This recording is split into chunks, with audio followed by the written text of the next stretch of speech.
Welcome to the Tech Egg. Don't get scrambled. Enjoy the video.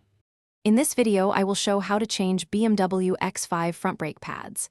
Gather tools and parts first, including jack, stands, socket set, torque wrench, C-clamp, new pads, and brake cleaner. Confirm rotor condition and pad type that match your X5 model.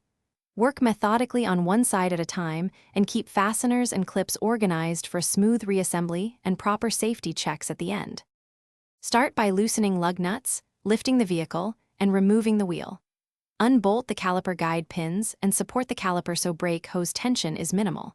Remove the old pads and any retaining clips, then inspect the rotor for scoring or uneven wear.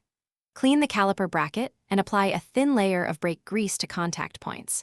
Swap in new pads and reverse the removal steps while keeping torque specs in mind. After installing new pads, torque all bolts and lug nuts to the correct specifications using a torque wrench.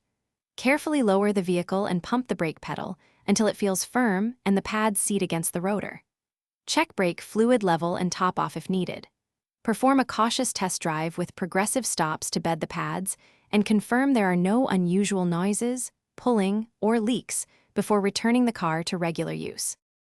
Thanks for watching. Consider subscribing if I helped unscramble your problems.